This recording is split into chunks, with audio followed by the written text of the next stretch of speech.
Coming up in today's Intel Update, a name change is finally approved for this road. Find out what events are coming up in Bucks County and see how far these men cycled for a cure. It's all in today's Intel Update.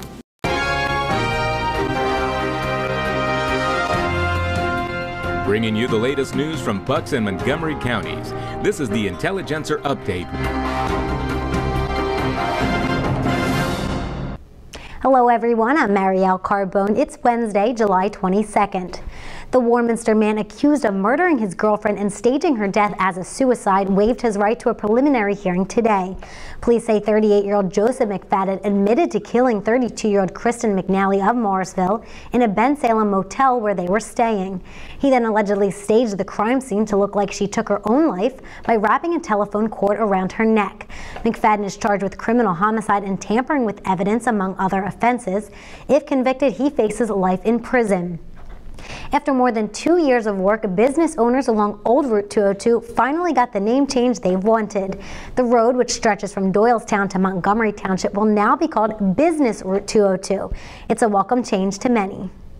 I think it'll get rid of a lot of confusion, because when I first opened this gym out here about 9 months ago, I had no idea what 202 was, or Old 202. I didn't know this was 202 before the actual highway opened. So, you know, it'll probably want to improve business, because people would think that there's a lot more businesses on this stretch of a few miles. I think it would alleviate confusion for the public, because there's like 4 different names for Business Route 202 from Doylestown to Montgomeryville.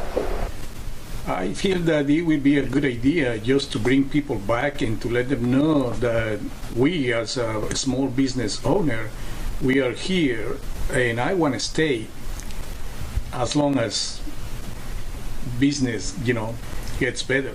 Conflict over the name came when the Route 202 Parkway opened in 2012, which took the designation away from the road formerly called Route 202. Good news for New Hope visitors, you can now leave your quarters at home. The township launched its smartphone app ParkMobile this week, which allows visitors to use their cell phones to pay at parking meters.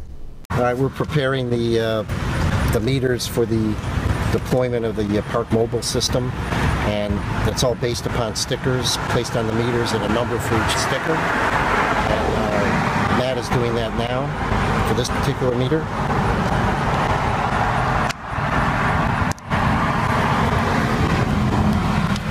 And that's the only conversion that we have to do to make this meter ParkMobile ready.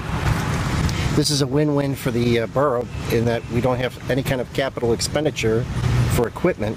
The only thing that we have to do is place a sticker on the meter in order for this to be operational.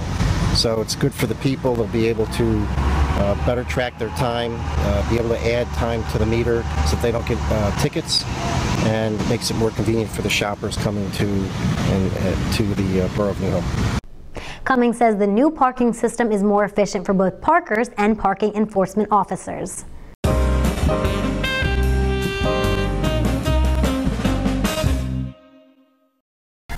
Hello everyone, I'm Marielle Carbone with some of the top events coming up this weekend in Bucks County. The New Hope Film Festival kicks off on Friday at the New Hope Art Center with its local film showcase at 7 p.m. The festival runs daily through August 2nd with programs including student films, short films, and more. Tickets start at $11. On Saturday, take a tour of Dad's Hat Rye Distillery in Bristol. Visitors get a close-up view of how rye whiskey is made and a whiskey tasting. Tickets are $10 and the 1-hour tour begins at 1, 2, or 3 p.m. Later that night, comedian Eddie Clark will perform at the Comedy Works in Bristol. Clark has been featured on numerous radio shows, commercials, television shows, and more. Tickets are $15 and showtime is 9:30. Finally, end the weekend with a free concert in Falls Township on Sunday night. The Uptown String Band is a member of the Philadelphia Mummers String Band Association. The group will bring its colorful costumes and choreography to Community Park at 6 p.m. That's all I have for you this weekend. Thanks for watching, and I'll see you again next week. You can find On Tap featured on the Life and Style section of our website.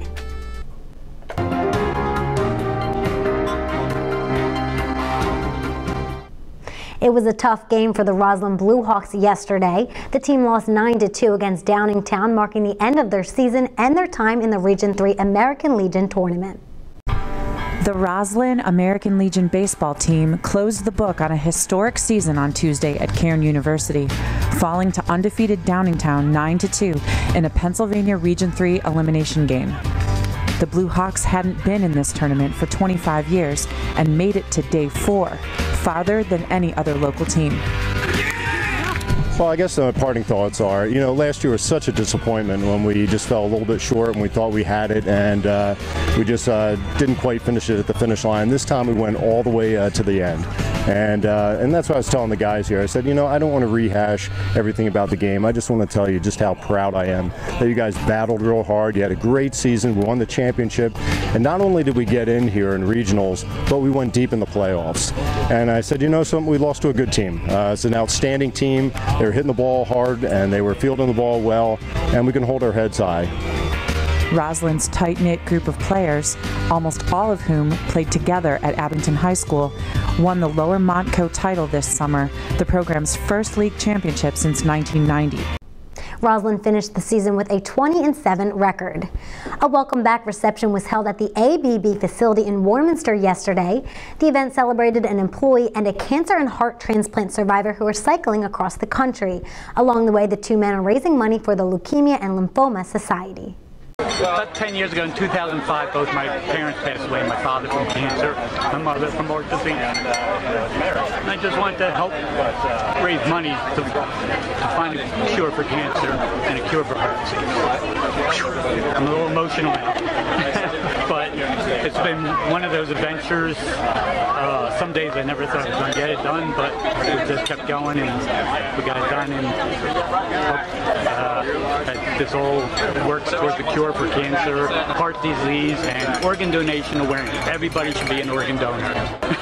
You know what? It's been a long ride across the country. We've, started at an ocean, crossed some mountains, across the desert, and the plains and the winds and headwinds, and the rough roads, the dogs. To be here with friends at ABB, supporting a great cause and fighting cancer, raising awareness for heart health and organ donation is what it's all about. So it's great to see so many people out here. The two are expected to finish their 34,000-mile journey today in Avalon, New Jersey. You can find these stories and more at theintel.com, and you can follow me on Twitter for your latest local news. I'm Marielle Carbone. Thanks for watching and have a good night.